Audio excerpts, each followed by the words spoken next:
आप सभी को क्रांतिकारी जोहार, प्रणाम, नमस्कार, सलाम। आप लोग देख सकते हैं कि झारखंड में बिजली की व्यवस्था जो है, पूरी तरह से बदहाल है। आज ऐसा स्थिति है कि 24 घंटा में 24 घंटा बिजली मिलना चाहिए, मगर यहाँ पे ग्रामीण क्षेत्रों में औसतन 8 से 10 घंटा बिजली, 12 घंटा बिजली मिल पा रही है।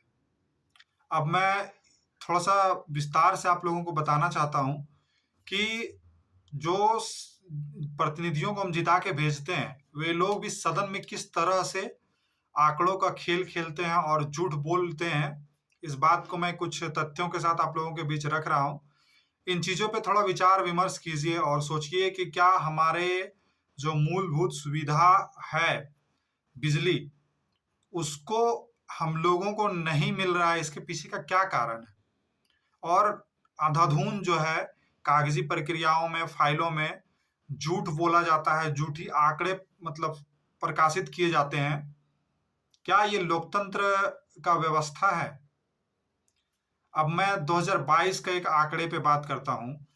केंद्र सरकार का मंत्रालय जो है, ऊर्जा विभाग, उस मंत्रालय में एक सवाल पूछा गया था, एक सवाल पे बहस हुई, एक सवाल का जवाब माँगा गया था कि भारत देश में जो है बिजली कटौती जो है, किस प्रकार से हो रही है। तो झारखंड का जो आंकड़ा बताया गया उस समय, जो हमारे केंद्रीय ऊर्जा मंत्री थे उस समय आर.के. सिंह, उनके द्वारा बयान दिया गया कि भारत में बिजली, विद्युत की कोई कमी नहीं है। ऐसा बयान आना और जो ज़मीन पे जो हकीकत है, गाँव में, कस्बों में, शहरों में बिजली की व्यवस्था क्या है, किसानों को क्या बिजली मिल रहा है? अगर कमी नहीं है तो क्या बिजली 24 घंटा ज़रूरत जितना है उतना बिजली जो है भारत के लोगों को मिल पा रहा है? ये सवाल सोचने का है।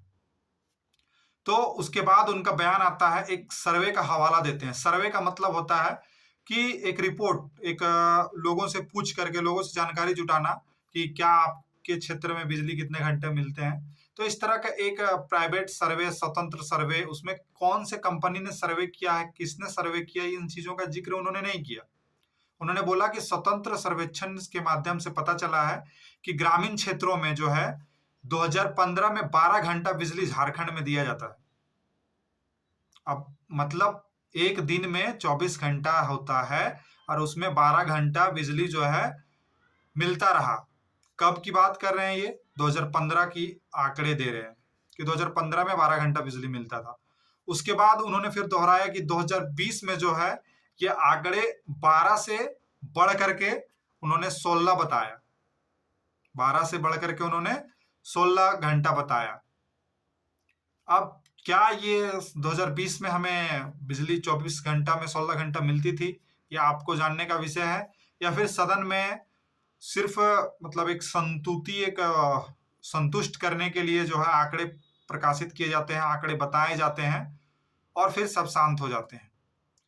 अगला मैं बात करता हूँ कि 2024 में राज्यसभा में इसी तरह का सवाल पूछा गया, तो वहाँ पे भी उन्होंने 2022-23 में जो आंकड़े बताए हैं, ग्रामीण क्षेत्रों में बताया गया कि 21 घंटा लगभग बिजली मिलती है। 24 घंटा में 21 आवर्स बिजली जो है ग्रामीण क्षेत्रों को मिलती है। क्या ये बात सही है? आप लोग बताइएगा।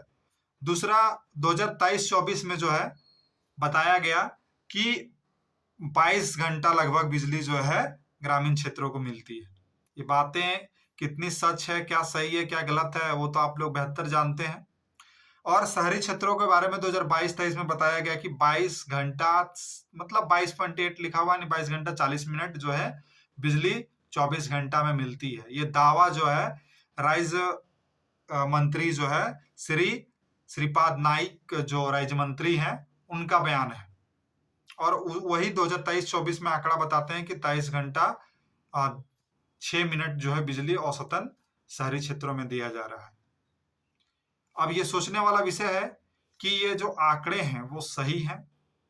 क्या जो जनप्रतिनिधि राज्यसभा या संसद में बैठे हैं, वे लोग क्या गांव की गलियों में, गांव की जहां पे किसान काम करते हैं, गांव के खेत खलिहानों में बिजली पहुंची है और बिजली प्रॉपर सही तरीके से मिल पा रही है?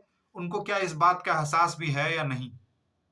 ये सवाल हमें खुद से सोचना चाहिए, इस सवाल पे खुद से विचार करना चाहिए कि हम जिन्हें जिता करके भेजते हैं, उन्हें हमारे गाँव का, उन्हें हमारे गलियों का, उन्हें हमारे किसानों का, उन्हें हमारे मज़दूरों का, उन्हें हमारे जो रोज़गार के लिए बिजली की व्यवस्था होती है, बिजली की ज़रूरत होती है जहाँ पे, वहाँ पे बिजली मिल पा रही है कि नहीं मिल पा रही है, ये जानकारी क्या उन्हें है भी या नहीं? ये सवाल मन में आता है। अब एक बात यहाँ पे ये आ रहा है कि जो बिजली का व्यवस्था है, वो समवर्ती सूची में है। संविधान में 3 सूचियाँ हैं, एक राज्य सूची, एक समवर्ती सूची और एक है केंद्रीय सूची यानी संघ सूची।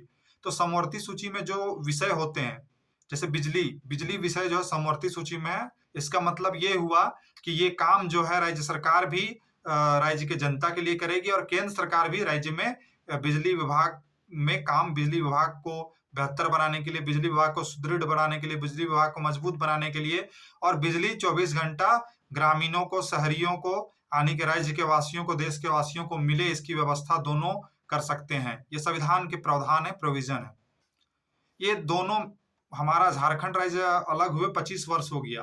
राज्य सरकार और केंद्र सरकार मिलकर के अभी एक ऐसी व्यवस्था बना नहीं पाई है कि ग्रामीण क्षेत्रों को, शहरी क्षेत्रों को या झारखंड के वासियों को अच्छे तरीके से 24 घंटा बिजली मिल सके। कागजों में तो है, लेकिन जमीन में क्या है, ये आपको सोचने का विषय है। कई तरह की बातें सामने आती है कि बिजली डीवीसी प्रॉब्लम है, वित्तीय समस्या, ये वो। ये सारी समस्याएं सरकार की नाकामी और सरकार की विफलता के कारण है। सरकार की नीतियों, सरकार की पॉलिसियों की असफलता जो है उनके कारण है। किसी भी तरह का नीति नियम जो जनता के अधिकार में बना है, वो जनता को नहीं मिल रहा है, और ना जनता को उसके बारे में जागरूक करने के लिए कोई काम भी किया जा रहा है सरकार के माध्यम से।